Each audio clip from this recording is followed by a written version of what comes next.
Je suis née en 1947, à Porto Novo, dans une maison que tout le monde appelait la Grande Villa Blanche.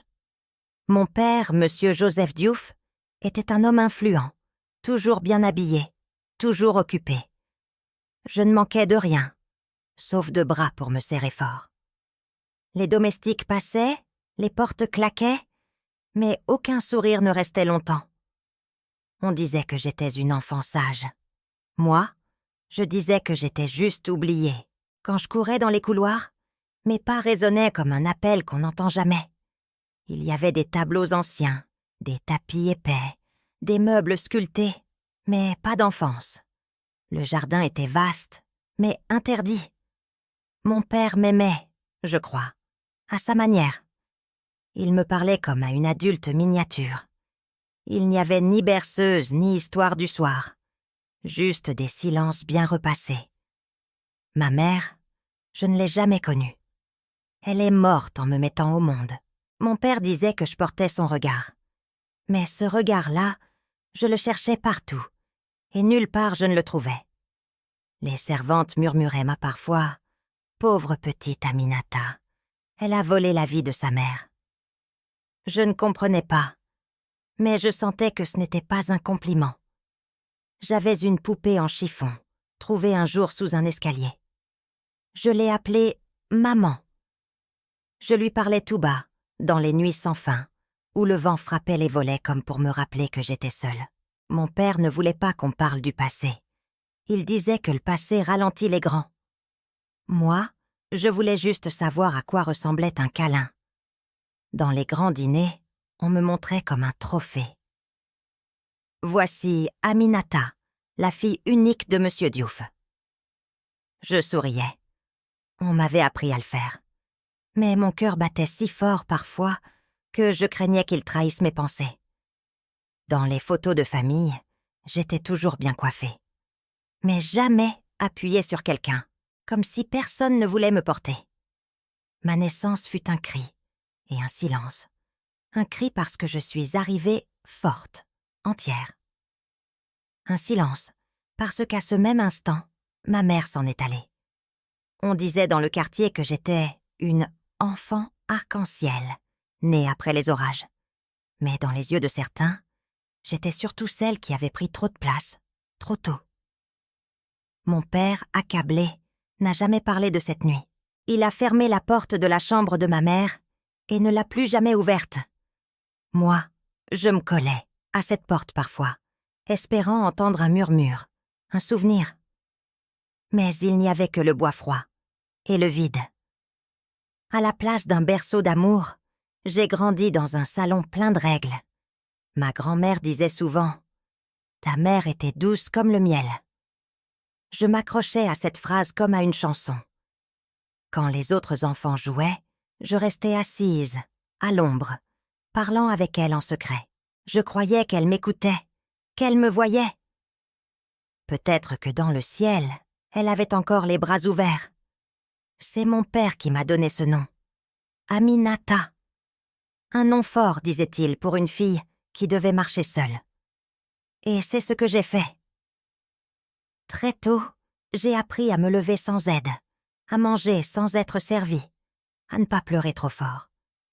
Il fallait être digne. Même quand on avait mal. Surtout quand on avait mal. J'apprenais vite, je lisais beaucoup. Les livres étaient mes amis les plus fidèles. Ils ne criaient pas, ne punissaient pas, ne partaient pas. Et dans chaque histoire, je cherchais une maman. Une femme douce, qui souriait sans raison, qui chantait en peignant les cheveux de sa fille. Je lisais et j'espérais. Mon père n'était pas méchant, il était distant, présent comme un meuble ancien, toujours là, mais sans chaleur. Il m'enseignait les règles, les bonnes manières, le respect. Mais jamais un « je t'aime », jamais une caresse. Je n'avais pas le droit d'être enfant. J'étais sa mission, pas son sourire. Il dirigeait un petit commerce prospère, connaissait tout le monde à Porto Novo. Les gens le saluaient avec respect, mais personne ne connaissait ses silences à la maison. Quand il rentrait, Je me levais, je baissais les yeux, je tendais le verre d'eau sans un mot. C'était notre façon de vivre. À l'école, j'étais studieuse, sérieuse. Les professeurs disaient que j'étais polie, appliquée. Un exemple. Mais ils ne voyaient pas que j'apprenais surtout à ne pas déranger. À marcher sans faire de bruit. À disparaître. Je faisais mes devoirs à la lumière faible. Et je gardais mes larmes pour plus tard. Un jour, alors que j'avais environ 10 ans, mon père m'a appelé dans le salon. Il était bien habillé, nerveux. À côté de lui, une femme jeune, à la peau claire, aux cheveux relevés. « Voici Madeleine. Elle sera ta nouvelle maman. » Elle m'a souri. Mais ses yeux ne brillaient à pas. Il me regardait comme un meuble de trop. Je n'ai rien dit. J'ai fait une révérence, comme on m'avait appris. Et ce soir-là, j'ai compris qu'une autre porte venait de se fermer en moi. Mon père souriait pour la première fois depuis des années. Moi, j'apprenais à me taire un peu plus. Madeleine Renaud devenait ma marâtre, et ma solitude, une compagne fidèle. Avec mon père, elle souriait. Elle préparait du thé, riait doucement, posait la main sur son épaule, comme une épouse parfaite. Devant lui, elle était attentive, gracieuse, même affectueuse parfois. Il semblait heureux. Moi, je regardais. J'apprenais à observer les détails, les nuances du mensonge poli.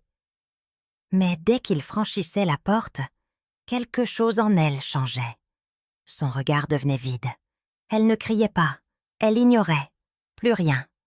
Ni bonjour, ni bonne nuit. Juste le silence et des gestes secs. Comme si je n'existais plus. Comme si j'étais l'ombre d'un secret qu'elle ne voulait pas nommer. Elle me donnait des tâches, m'observait sans un mot si je faisais mal. Elle corrigeait tout, avec une froideur tranquille. Un jour, j'ai cassé une assiette. Elle m'a regardé longtemps, sans rien dire. Puis, elle a ramassé les morceaux, lentement, et elle a murmuré « Tu ne fais que gâcher ». Ce fut pire qu'un cri. Je dormais mal, à me réveiller avant l'aube, par peur de rater quelque chose, de mal faire. Je perdais l'appétit, le goût, les rires d'avant. Et pourtant, quand mon père rentrait, je faisais comme elle. Je souriais. Je disais que tout allait bien. On jouait à la famille. Je me souviens d'un soir où elle m'a coiffée avec douceur, parce que mon père allait nous prendre en photo. Elle m'a fait 2 tresses parfaites. Je me suis dit, peut-être qu'elle m'aime un peu parfois. Mais quand la photo a été prise, elle a essuyé ses mains sur son tablier et a dit « Va dehors, tu gênes ici ». Et je suis sortie, le cœur un peu plus petit. C'était arrivé sans prévenir. Un matin, des hommes étaient venus chercher papa. L'armée manquait de bras, disait-il. Il n'a pas protesté. Il a juste serré ma main, fort, et il est parti. Moi, je suis restée figée sur le seuil, avec le pressentiment qu'il ne reviendrait pas. Les semaines ont passé comme des mois. Pas de lettres, pas de nouvelles. Ma belle-mère disait que c'était normal. Mais dans ses gestes, il y avait moins de douceur. Dans ses yeux, plus de distance, comme si elle rangeait déjà son cœur, en silence. Je me souviens du jour où des hommes sont venus frapper à notre porte, en uniforme. Ils ont salué, parlé vite, trop vite. Ma belle-mère a hoché la tête, puis elle a fermé la porte sans un mot. C'était fini. Papa ne reviendrait plus. Elle a rangé ses robes noires. Elle ne pleurait pas. Elle disait « Il faut avancer ». Mais moi, j'avais 10 ans. Et tout ce que je voulais, c'était qu'il ouvre la porte en riant comme avant. Qu'il me soulève dans ses bras, même sans sourire. Les gens du quartier sont venus. Ils disaient qu'il était un héros, qu'il avait donné sa vie. Moi, j'écoutais sans comprendre. Mon héros à moi, c'était juste mon papa. Et il ne m'avait rien promis d'aussi cruel. Peu à peu, la maison a changé. Les rideaux sont restés tirés plus longtemps. Les repas sont devenus silencieux. Ma belle-mère parlait moins. Ou alors, avec une voix plus sèche. Et dans ses yeux, il n'y avait plus rien. Je me suis mise à avoir peur du soir, peur du silence, peur du vide que même la lumière n'arrivait plus à remplir. Mon père n'était plus là pour me border. Et elle ne venait plus non plus. Un jour, j'ai mis sa photo sous mon oreiller, comme une amulette, et j'ai prié en secret. « Papa, fais qu'elle me voie, qu'elle me touche la main, juste une fois. » Mais mes mains sont restées froides, seules. Il y a des absences qui font plus de bruit que les cris. L'absence de mon père criait chaque nuit dans ma tête, et personne ne m'entendait. Les premières semaines de mauvaises nouvelles s'étaient transformées en mois déchirants. Le silence de ma belle-mère s'était mué en indifférence glacée. Les servantes glissaient dans les couloirs, jetant des coups d'œil inquiets vers moi, comme si j'étais devenue un poids dont on ne savait que faire. Les créanciers commençaient à venir. Ils parlaient bas, parlaient serrés dans le hall sombre. Papa n'était plus là pour régler les comptes. Et Madeleine, dépassée, ne gérait plus. L'argent fondait, les factures restaient impayées. Chaque coup de sonnette me faisait trembler. Qui viendrait cette fois? Les voisins chuchotaient. Avant, on me soutenait. Maintenant, on me regardait différemment. J'ai senti un changement soudain. J'étais visible, pas comme une princesse, mais comme un sacrifice, une curiosité triste. Les sourires avaient fui les rues de Porto Novo. À l'intérieur, les portes se fermaient d'elles-mêmes. Les mécanismes grinçaient plus fort que les voix. Aucun lieu n'était plus accueillant. Même le jardin, que j'avais toujours rêvé de courir, devenait un labyrinthe silencieux. Je me souvenais d'avoir pensé « Je ne suis plus chez moi ». Et la distance entre moi et ma belle-mère grandissait. Elle n'avait plus le temps pour moi. Moins de regards sur moi, moins de mots, moins de présence. Je comprenais. La maison nous divise désormais, et j'en suis l'intruse de trop. Quand il est apparu à la porte, je me souviens avoir senti un frisson. Il était élégant, cheveux grisonnants, regard posé. Il salua Madame Diouf avec respect, comme s'il venait en paix. Il présenta son nom, Antoine Delarue. « Un homme d'affaires », disait-il. Les premières semaines, il parlait doucement. Il offrait des fleurs à ma belle-mère, participait au repas. Il apprenait mon nom. « Aminata, n'est-ce pas ?» Et quelque chose en moi frémissait. Sa voix était calme, mais son regard cherchait plus que de la politesse. Un jour, je l'ai vu parler tout bas, avec une servante. Elle tremblait, détournait les yeux. Il a souri, autoritaire, et elle s'est effacée. J'ai compris que son calme était un masque, une armure inquiétante. À table, il découpait les viandes comme un chirurgien, précis, froid. Il ne mangeait pas, il inspectait, et son regard revenait souvent vers moi, pendant un instant trop long. Mon cœur se serrait, sa présence me mettait mal à l'aise, comme si j'existais seulement pour être observée. Madame Diouf le suivait des yeux, comme si elle espérait y trouver une promesse. Je voyais dans son sourire une lueur de soulagement. Et moi, j'apprenais à me tenir droite, à ne rien montrer, à compter les secondes jusqu'à ce qu'il parte. Et tout cela arrivait après les dettes, le vide, les chuchotements. Il était arrivé comme un pansement. Mais quelque chose me disait qu'il allait creuser plus profondément encore dans nos blessures. Quelques mois après la faillite presque complète de la maison, Madeleine annonça que nous partirions pour la France. Antoine avait trouvé une opportunité d'affaires à Reims. Un nouveau départ, disait-elle. Pour moi, c'était une fracture invisible. Quitter ma terre, ma langue, mes silences familiers, pour un avenir où je ne m'étais pas encore rêvé. Dans l'avion, l'odeur de cuir usé et de pain froid me nouait l'estomac. C'était ma première fois au-dessus des nuages. Je regardais par le hublot, espérant encore voir les manguiers, les murs couleur ocre de Porto Novo. Je ne pleurais pas. J'apprenais déjà à m'éteindre sans bruit. Reims nous a accueillis dans le gris. Les rues pavées, les trottoirs propres, les gens pressés. Même les enfants semblaient parler marcher droit, sérieux. Le français qu'il parlait n'était pas celui de mes livres d'école. Il allait plus vite, plus haut, plus dur. Il fallait tout réapprendre. La maison était belle, moderne, presque trop parfaite. Un showroom sans vie. Il y avait de l'eau chaude, du chauffage, des rideaux assortis. Mais pas de chaleur humaine. Antoine m'ignorait. Madeleine parlait peu. Je n'étais ni fille, ni protégée. Juste un corps qui ne devait pas déranger. Je passais mes journées dans ma chambre, feuilletant les revues que Madeleine achetait. Paris Match, Elle, parfois un vieux dictionnaire illustré.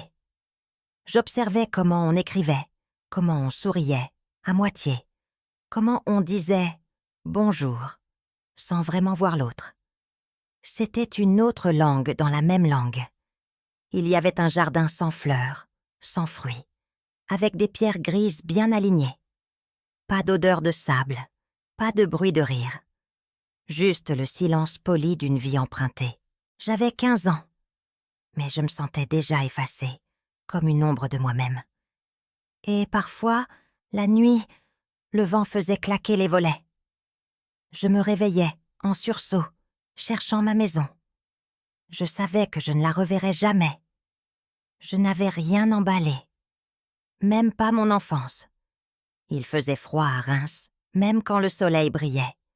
Le froid qui s'infiltre dans les os, dans les gestes, dans les mots qu'on n'ose pas dire. Madeleine m'emmenait au marché, puis me laissait seule à la maison pendant des heures. Antoine, lui, était souvent là, mais toujours dans son bureau fermé. Je n'avais pas le droit d'entrer dans certaines pièces, ni de parler fort, ni de rire sans raison. J'apprenais à devenir invisible, à deviner l'humeur dans le bruit d'une porte qui se ferme, à ne pas respirer trop fort quand ils se disputaient dans la cuisine. Une fois à l'école, la maîtresse m'a demandé à l'oral de raconter mes vacances. J'ai parlé de Porto Novo, du vent chaud et des manguiers. Les autres enfants ont ri. Ils trouvaient drôle qu'une fille parle de palmiers en plein hiver. Je me suis tue, soudain gênée, comme si j'étais étrange. J'ai baissé la tête. Le regard d'Antoine me troublait. Il ne me parlait presque jamais, mais ses yeux suivaient maintenant mes gestes, mes allées et venues. J'en avais des frissons. Madeleine devenait plus sèche, comme si elle voulait me faire oublier que j'existais. Et moi, je retenais mes questions. À l'école, je souriais toujours. J'apprenais vite. Les professeurs disaient que j'étais sérieuse, polie. Personne ne demandait comment j'allais vraiment. Personne ne voyait que j'avais peur tout le temps. Peur d'un mot, d'un silence, d'un soir de plus. C'était une peur qui ne criait pas. Elle s'installait doucement, entre les repas, entre les pas. Et moi, je devenais cette fille sage, discrète, étrangère, qui marchait sans faire de bruit, jusqu'au jour où j'ai rompu mon silence. Mais personne ne m'a écoutée. C'était trop tard. C'était un après-midi d'hiver. Le vent faisait claquer les volets, et Madeleine avait l'air plus nerveuse que d'habitude. Elle m'a appelé d'un ton sec. « Va chercher les pommes au cellier. » Je n'avais jamais mis les pieds là-bas, mais j'ai obéi, sans rien dire. L'escalier en bois grinçait sous mes pas. L'ampoule pendait au plafond, nue, pâle. J'ai attrapé une caisse de pommes, quand j'ai entendu la porte se refermer. Un bruit sec, puis le noir. J'ai d'abord cru à une erreur. J'ai appelé. Rien. J'ai attendu. Longtemps. L'odeur d'humidité me piquait le nez. Il y avait un lit pliant dans un coin, une chaise, un pot en métal. C'était préparé. Pas un oubli, pas un accident. Et alors, j'ai compris que quelque chose venait de changer, que l'air libre m'était désormais interdit. Les premières heures, j'ai crié, tapé, supplié. Personne ne m'a répondu. Je suis restée debout, à écouter les pas au-dessus de ma tête. Puis, les pas se sont arrêtés. Et le silence est devenu mon seul compagnon. J'avais 15 ans. Et j'étais prisonnière. La nuit est tombée. Et avec elle, une autre porte s'est ouverte, celle de la peur. Antoine est descendu, avec lenteur, sans un mot. Je ne dirai pas ce qu'il a fait, seulement que mon corps s'est figé, que mon âme est sortie d'elle-même, pour ne pas sentir. Quand il est reparti, j'étais en miettes. Et pourtant, vivante. C'est ça le paradoxe. On survit même quand on pense qu'on ne peut pas. Et moi, j'ai survécu à cette première nuit, en comptant les briques, en récitant des prières que je n'osais plus croire. Il descendait parfois la nuit, parfois le jour. Il ne disait rien. Et moi, je devenais pierre. Je fixais les fissures sur les murs. Je comptais les briques. J'inventais des poèmes pour ne pas exister. Mon corps était là. Mon esprit. Ailleurs. Je ne pleurais pas. Plus. Les larmes, c'est pour ceux qui croient encore qu'on va venir. Moi, j'avais compris. Personne ne viendrait. J'étais invisible. Une ombre entre deux murs, entre deux soupirs. Madeleine ne descendait jamais. Mais je savais qu'elle entendait. Parfois, je l'entendais marcher au-dessus. Une hésitation, un pas, puis rien. Le silence.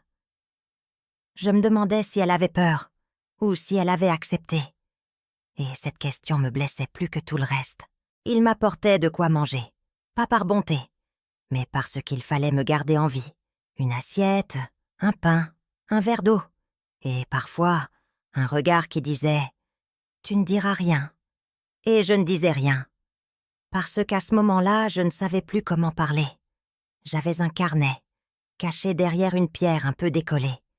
J'écrivais sans logique, des mots, des prières, des bouts de rêve.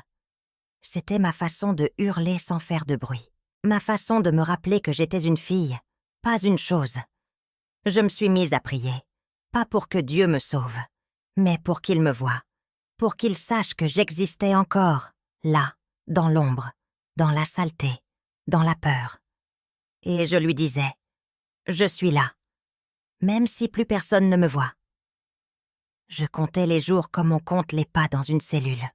Je comptais pour ne pas devenir folle. Et chaque fois qu'il refermait la porte derrière lui, je me jurais que si je sortais d'ici, je ne reviendrais jamais. Jamais. Le soir, j'entendais les cris. Des disputes en haut, des objets qui tombaient, des portes qui claquaient. Je ne comprenais pas toujours les mots, mais les silences après les cris étaient encore plus lourds. La maison semblait gémir sous les tensions. Et moi, dans ma cave, j'essayais de respirer plus doucement. Un jour, la porte s'est ouverte. Antoine est descendu. Mais cette fois, Madeleine était juste derrière lui. Elle n'a rien dit. Elle est restée là, sans bouger, les yeux baissés. Moi, je comptais les briques, comme d'habitude. Et puis, juste avant de remonter, Antoine s'est tourné vers elle. Il l'a embrassée sur la joue. Et il a dit tout bas, « Tu es restée fidèle. » Ensuite, il est monté derrière elle. Et il a refermé la porte à clé. Moi, je suis restée là, sans bouger, à essayer de comprendre ce qui venait de se passer. À partir de ce jour, ce n'était plus Antoine qui venait. C'était elle. Madeleine descendait avec un plateau, du riz chaud, du thé aux herbes, parfois une couverture, parfois du papier et un crayon. Elle posait les choses en silence, évitant mon regard, et repartait comme si elle n'avait pas de corps. Je remarquais ses poignets couverts de bleu, ses yeux fatigués, ses gestes lents. Elle avait l'air cassée, mais elle ne disait rien. Pas un mot, pas une excuse, pas un soupir.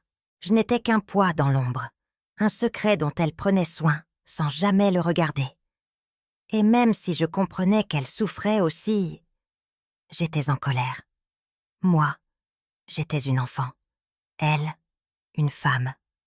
Elle sortait, voyait des gens, parlait à la boulangère, respirait l'air libre. Elle aurait pu faire quelque chose. Elle aurait pu me sauver. Mais elle a choisi de survivre seule. La première nuit, je n'ai pas dormi. Pas vraiment. J'étais couchée sur le sol, les bras autour de mes jambes, les yeux fixés dans l'obscurité. Je n'avais jamais connu un silence si lourd, si cruel. Le froid du béton passait à travers mes vêtements. Je tremblais, mais je ne savais plus si c'était de peur, de colère ou de chagrin. Les jours suivants étaient à ma flou. La lumière ne venait que par une petite grille en haut du mur.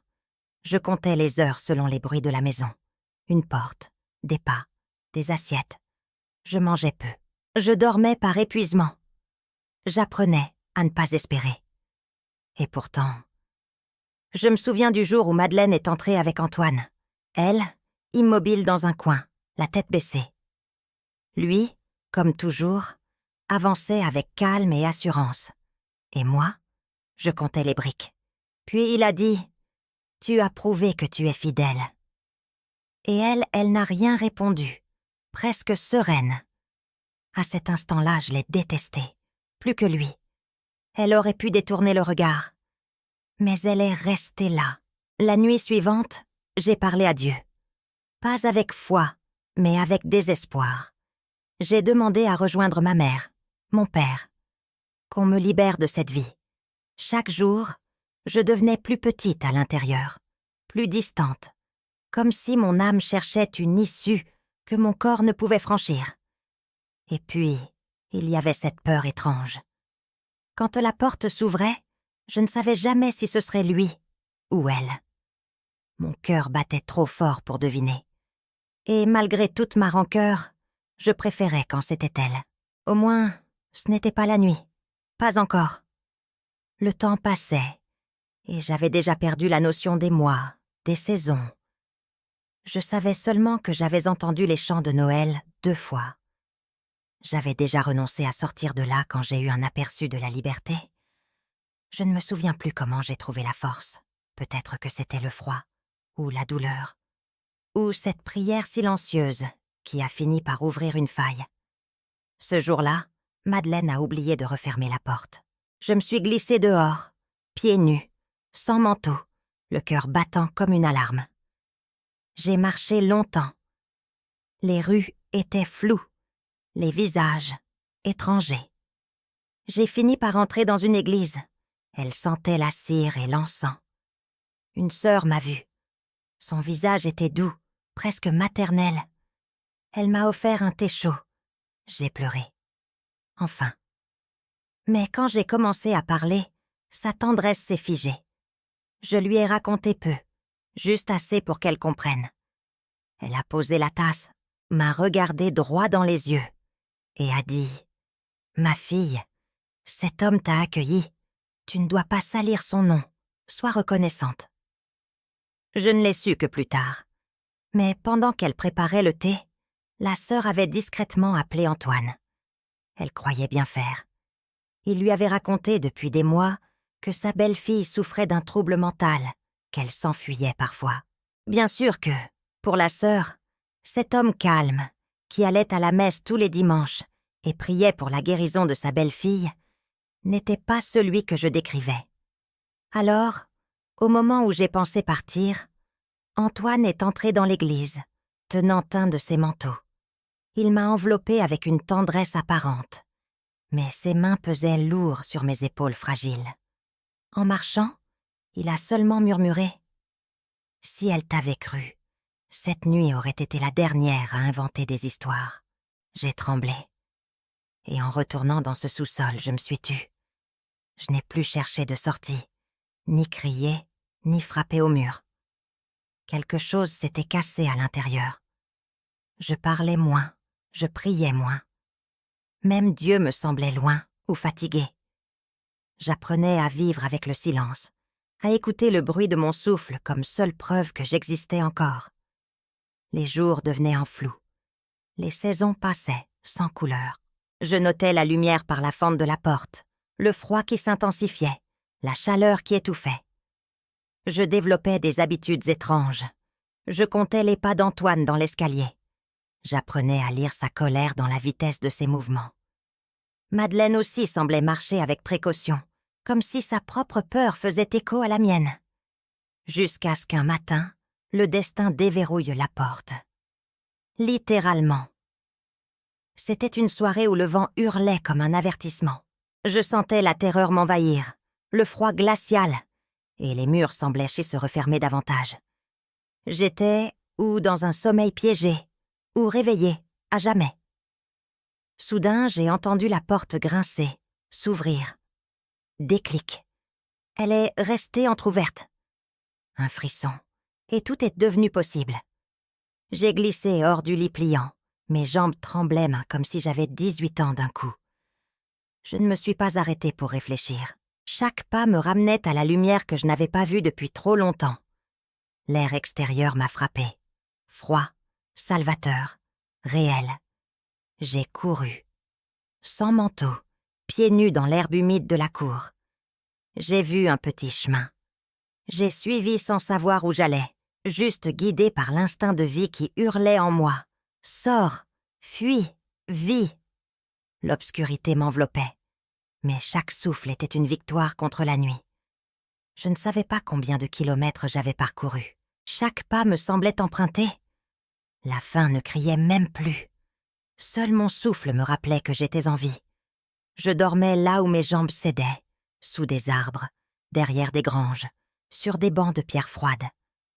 Les gens me regardaient, parfois.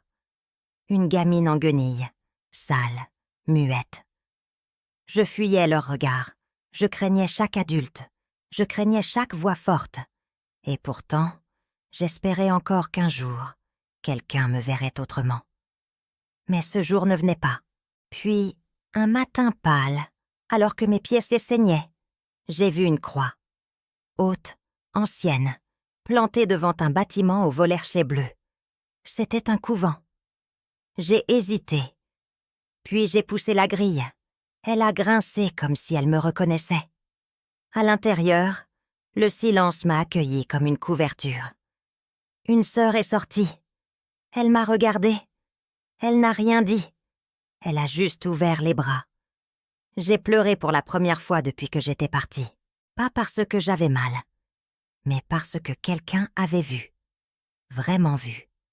Elle s'appelait Sœur Agnès. Ses cheveux étaient blancs comme les murs du couvent, et ses gestes avaient la douceur de ceux qui ont vu trop de douleur pour en rajouter. Elle ne m'a pas interrogée, pas une seule fois. Elle m'a laissé dormir, manger, respirer. Le lendemain, elle m'a parlé doucement, les yeux humides de compassion. Le père et la mère supérieure ne te laisseront jamais entrer, ici. Pas avec ta couleur de peau. Mais il y a un foyer pour les sans-abri, tout près. Tu pourras y dormir, le temps que je trouve une solution. J'ai hoché la tête, sans surprise. Le foyer était froid, avec des matelas au sol et des murs humides. Mais c'était propre. Il y avait du pain, du thé chaud, et parfois un sourire. Pendant une semaine, je me suis réveillée dans ce silence de survie, regardant les autres filles, les mains calleuses, les yeux éteints. Sœur Agnès venait chaque matin, parfois avec un petit fruit, parfois avec un mot écrit sur une feuille arrachée. Et un jour, elle m'a dit « J'ai trouvé un travail pour toi. Ce n'est pas grand-chose. Femme de ménage dans une grande maison. Mais ils sont corrects. Et tu dormiras mieux. » Je l'ai remerciée avec mes yeux, avec mon souffle, avec ma volonté de continuer, même fatiguée. Elle m'a tendu un balai ce jour-là. Et ce balai, dans mes mains, n'était pas une punition. C'était un début.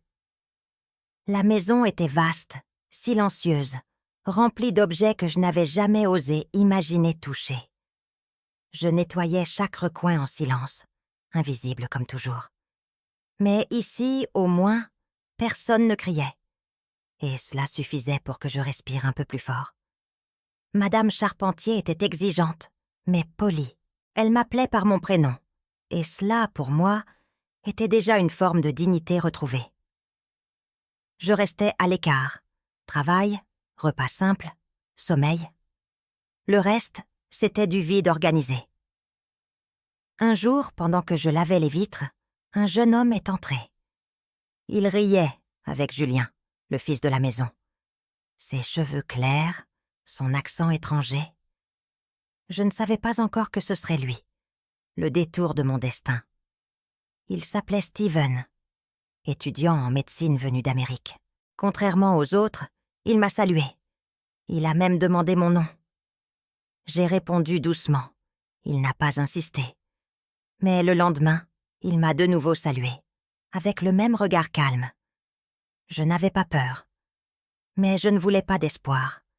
Steven semblait le comprendre. Il ne forçait rien. Il disait « bonjour », comme si cela suffisait. Et pour moi, à cette époque, cela suffisait. Un mot, un regard, un humain qui ne faisait pas mal. Steven revenait souvent, parfois pour un café avec Julien, parfois juste pour rendre un livre. Mais il passait toujours par la cuisine, là où je nettoyais, pour me saluer. Un bonjour simple. Mais ses yeux disaient « Je te vois ». Il m'offrait parfois des choses absurdes. Un bonbon, un mot écrit sur un papier, une fleur volée dans le jardin. Moi, je baissais les yeux, gênée. Mon cœur voulait croire. Mon corps, lui, n'avait pas oublié.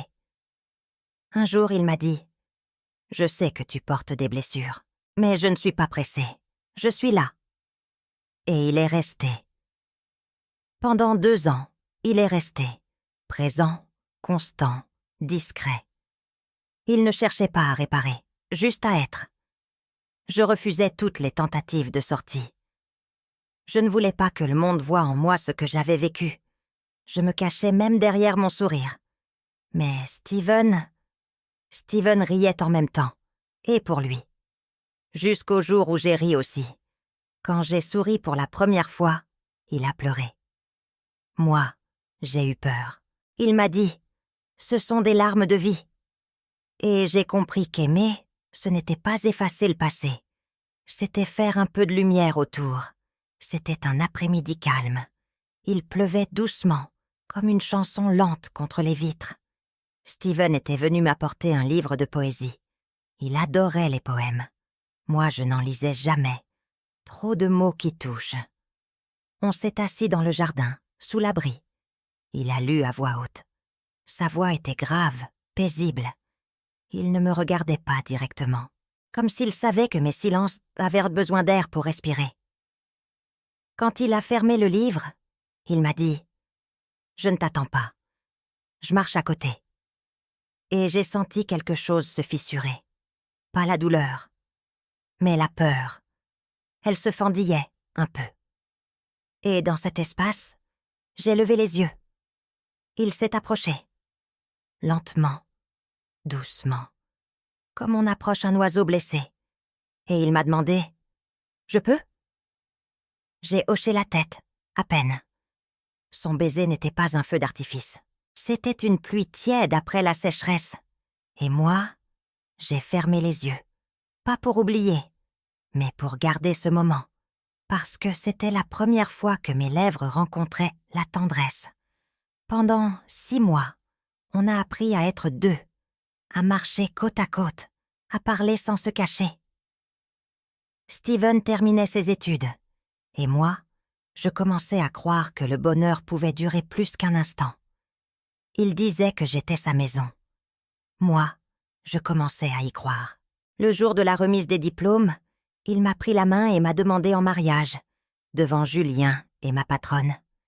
Et avant même que je puisse répondre, il a dit « Aminata rentre avec moi en Amérique. Elle est ma vie, et je ne peux pas repartir sans elle. » J'ai senti le sol trembler sous mes pieds. La peur de partir, de recommencer. Mais une voix en moi a murmuré « Tu as déjà traversé un océan, et tu as survécu. » Ce qui me manquait avant, c'était la tendresse, le sentiment d'être choisi, aimé, protégé. Avec lui, j'ai découvert une force douce, qui ne crie pas, qui ne frappe pas, mais qui reste, même quand le silence pèse. Sa famille était petite. Un père discret, une sœur pleine de rire et une mère au regard franc. Ils m'ont accueillie comme si j'étais attendue depuis toujours. « Enfin une femme, et pas un livre !» a plaisanté sa mère. Moi, j'avais du mal à respirer de joie. Et alors, on s'est mariés à Charlottesville, dans un petit jardin plein de pivoines et de sourires. Il n'y avait pas de grande robe, pas de foule, juste 2 mains qui se serraient pour ne plus se lâcher. et une promesse silencieuse de recommencer la vie. J'ai appris la langue lentement, comme on apprivoise un nouveau souffle. Steven m'a inscrite dans un cours pour adultes. Le premier mot que j'ai appris était « hope », espoir. J'ai su à ce moment-là que mon histoire changerait de couleur. 1 an plus tard, j'ai su que j'étais enceinte, et ce jour-là, j'ai pleuré d'un bonheur que je n'avais jamais connu. Pas de peur, pas de douleur, juste la gratitude d'un ventre qui, enfin, devenait berceau. Ce furent des jumeaux, un garçon et une fille, Malik et Zuri. Ils sont nés en plein été, dans une lumière qui semblait bénir chaque seconde. Quand je les ai tenus contre moi, j'ai su que Dieu ne m'avait pas oublié. Je n'étais plus l'enfant enfermé, ni la jeune fugitive. J'étais mère. Mère avec un M majuscule. Et chaque nuit, quand ils dormaient, je les couvrais avec cette certitude. La vie peut renaître. Même dans des mains qui tremblaient tant déjà de peur. Avec cette tranquillité, cet amour et ce bonheur, 15 années ont passé sans que je m'en rende compte. La vie aux États-Unis m'avait changé. J'étais devenue mère de 2 enfants lumineux, traductrice dans des conférences, femme de foyer, aimée et respectée. Et je pouvais dire « Je suis en paix », jusqu'au jour où Steven m'a tendu un courrier avec un sourire tendre. Il avait été invité à intervenir à une conférence de médecine en France. Reims. Ma gorge s'est serrée. Reims, là où tout avait commencé. Ou presque fini. « Tu viendrais avec moi ?» m'a-t-il demandé doucement, comme on effleure une blessure ancienne. Je n'ai pas répondu tout de suite. Il m'a pris dans ses bras. « Tu n'as rien à prouver, mais si un jour tu veux marcher là-bas sans trembler, je marcherai avec toi. » Cette phrase m'a suivie pendant des jours, entre les repas, les trajets, les jeux des enfants, jusqu'à ce que je dise oui. Pas pour revoir le passé, pour m'y tenir debout. Je préparais la valise avec lenteur. Chaque vêtement, chaque objet me rappelait combien j'avais changé. La petite fille invisible n'existait plus. J'étais une femme debout. Et j'avais le droit de revoir la terre qui m'avait vue tomber, pour lui montrer que je m'étais relevée. Nous sommes arrivés à Reims par un matin gris de septembre. L'air sentait l'humidité, les souvenirs. Je serrai la main de Steven si fort qu'il m'a souri. « Tu peux la lâcher, ou pas. » Je ne savais pas si je tremblais de froid ou d'émotion. Revenir, c'était réveiller tout ce que j'avais enfoui. Tout avait changé. Les façades étaient repeintes, les noms des rues un peu différents. Mais l'atmosphère, cette sensation de retenue dans l'air, elle, était intacte.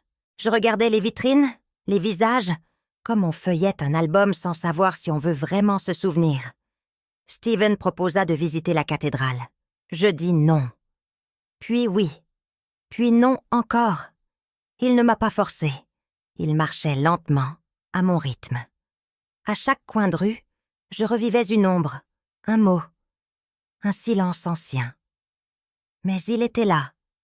Sa présence me disait « Tu peux ». Au bout d'1 heure, nous avons pris une route que je ne voulais pas prendre. Celle qui menait vers le quartier ancien, là où la grande maison se dressait autrefois. Mon cœur battait comme quand j'étais enfermée. Mais je continuais, parce qu'il tenait toujours ma main.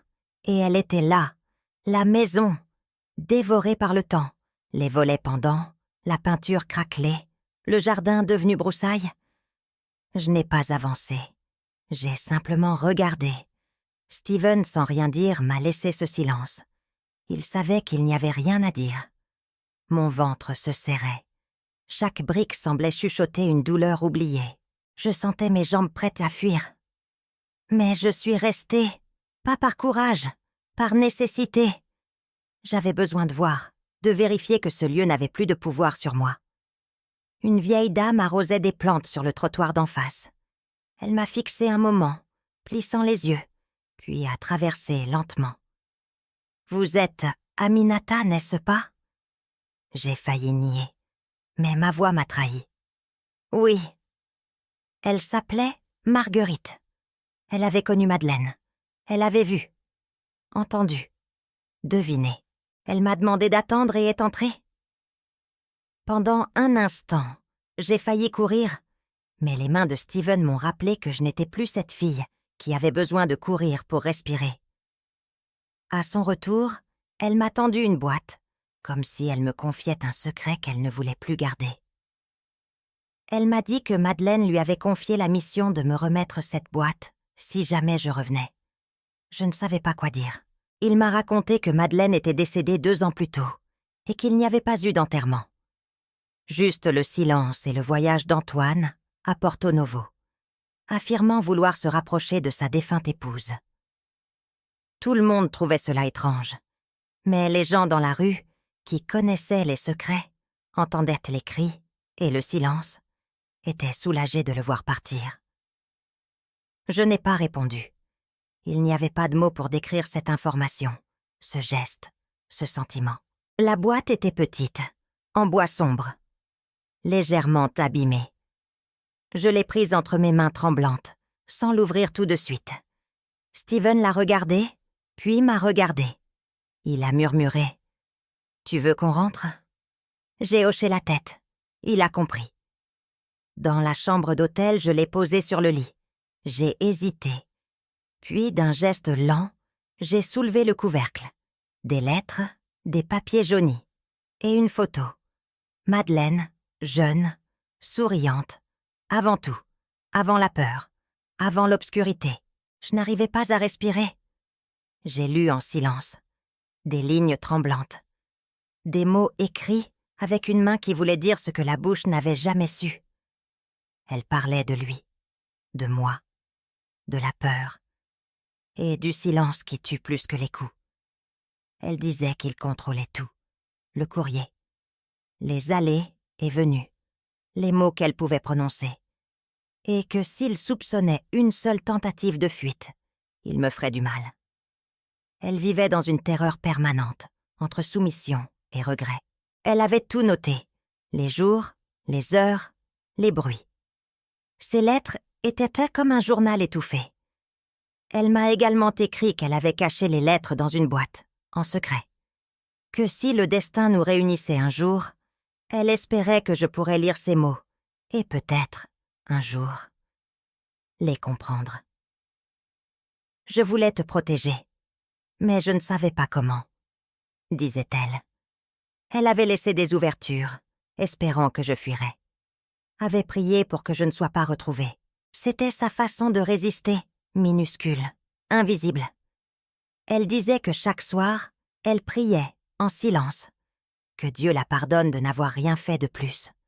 Elle vivait dans l'ombre de ses propres choix, prisonnière de ses silences. Elle disait qu'Antoine lui répétait que personne ne croirait une fille comme moi. Une fille brune, venue d'ailleurs, qu'on pouvait facilement faire passer pour déranger. Chaque lettre semblait trembler, comme si elle écrivait en pleurant. Elle racontait ce qu'elle n'avait jamais osé dire, les menaces, les chaînes invisibles. « Je n'étais pas libre, mais toi encore moins », écrivait-elle. Et moi, je lisais en silence, la gorge nouée. Je n'étais pas une complice, mais pas une héroïne non plus.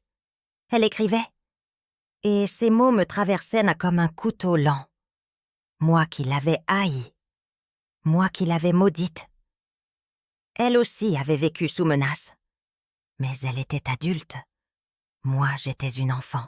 Je ne savais pas si j'étais prête à pardonner, mais je comprenais la peur, et la solitude, et cette manière de survivre en silence.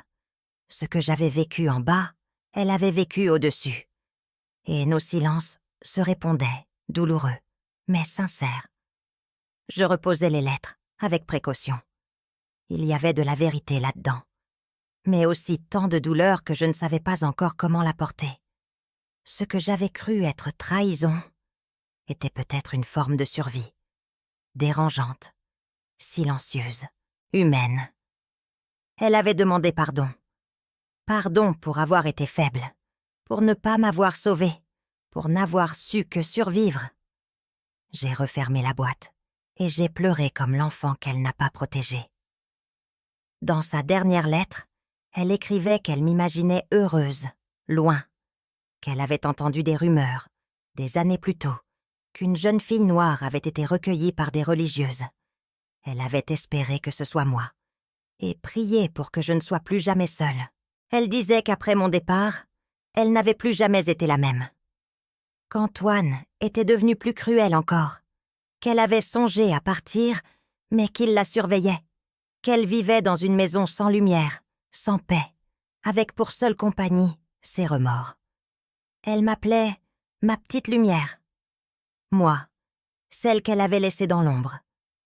Mais dans ces mots, je sentais une vérité bancale, abîmée. Pas une justification, pas un effacement, juste une tentative de réparer. Trop tard. Pardonne-moi si ton cœur peut encore entendre ma voix. Cette phrase-là, je l'ai lue plusieurs fois, en silence, avec les larmes lentes de qui ne sait pas encore s'il pourra un jour vraiment pardonner. Mais ce que j'ai su ce soir-là, c'est que je n'étais plus seulement une victime.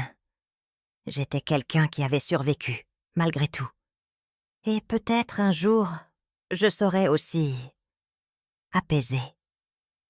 Je n'avais jamais parlé en détail de mon passé avec Steven, pas avant ces lettres. J'avais peur et honte. Mais Steven était là, silencieux, me serrant dans ses bras. J'ai rassemblé mon courage et j'ai commencé à lui raconter. Je ne savais pas encore que parler pouvait être libérateur. Il n'a pas posé de questions, pas tout de suite. Il m'a écouté, jusqu'au bout. Même les silences entre mes phrases, même les mots que je n'arrivais pas à dire. Je racontais une vie qu'il ne connaissait pas, une autre vie, celle d'avant lui, celle d'avant la lumière. Steven s'est approché, doucement. Il m'a regardé sans crainte, sans pitié. Il n'a pas essayé de minimiser, ni d'effacer. Il a simplement posé sa main sur mon épaule. Et il m'a dit « Tu n'es plus seule ». Cette phrase m'a coupé le souffle, pas parce qu'elle était belle, mais parce qu'elle était vraie. Pour la première fois, je sentais que je n'avais plus à porter ce poids toute seule, qu'il y avait de la place pour mon passé, dans notre présent. Il m'a proposé d'agir, de dénoncer, d'aller jusqu'au bout. Moi, je tremblais. Mais lui, il était là, fort, calme, avec cette façon qu'il avait toujours eue de me regarder comme une égale. Et dans ce regard-là, j'ai puisé la force de faire ce que je n'avais jamais osé faire. Raconter, réclamer justice, et me tenir droite, enfin. Porter plainte, c'était comme rouvrir une plaie. Il a fallu tout raconter, encore, devant des avocats, des juges, des gens qui n'avaient rien à voir avec ma vie mais qui allaient décider de son sort. Et du mien. Chaque audience était un pas dans la boue. Antoine niait tout. Bien sûr, il avait une réputation à défendre. Son avocat parlait de fille instable, de passé flou. Moi, j'étais là, debout, les mains moites, le cœur lourd, mais la voix claire. Parfois, je voulais abandonner. Trop long, trop douloureux. Mais Steven me rappelait pourquoi on avait commencé, pour que ça n'arrive plus jamais, pour que, même après toutes ces années, la vérité ait un nom, un visage, un poids, dans la balance. Il y a eu des experts, des témoins, des papiers. Il y a eu des jours de silence et des nuits sans sommeil. Mais aussi des moments où je sentais que, quelque part, une justice plus grande que la justice humaine se mettait en mouvement. Et au bout de 10 ans, la sentence est tombée. Il allait enfin payer. Pas seulement pour ce qu'il m'avait fait, mais pour le silence imposé, pour l'enfance volée, pour toutes les fois où j'avais crié sans qu'on m'entende. Je l'ai su un matin calme. La voix de mon avocat, au téléphone. Il a été transféré, peine à perpétuité. Je n'ai pas souri, je n'ai pas pleuré. J'ai juste fermé les yeux. Et pour la première fois, j'ai respiré, sans peur. Ce n'était pas une joie bruyante, c'était une paix discrète, une page tournée, lentement, avec les mains tremblantes, mais le cœur en paix. J'avais vécu malgré tout, j'avais aimé, construit, élevé mes enfants, dans une maison sans cadenas. Il y a des cicatrices qui ne disparaissent pas. Mais elles ne commandent plus ma vie. Je dors, je rêve, je vis. Parfois, je repasse devant un miroir et je reconnais la fille d'autrefois. Mais aujourd'hui, elle ne se cache plus. Steven m'a regardé ce jour-là et m'a dit « Tu es la femme la plus courageuse que je connaisse. » J'ai ri. Un rire petit, un peu cassé mais vrai. Et j'ai répondu « Non, je suis juste quelqu'un qui a choisi de ne pas s'éteindre. » Je remercie Dieu. Pas pour la douleur, mais pour la force de la traverser, pour les bras que j'ai trouvés sur le chemin, pour cette foi qui m'a portée, même quand je ne croyais plus en rien. Aujourd'hui, je suis libre, enfin, entièrement. On m'a volé des années, on m'a brisé sans bruit, mais je suis encore là, debout, vivante, aimée.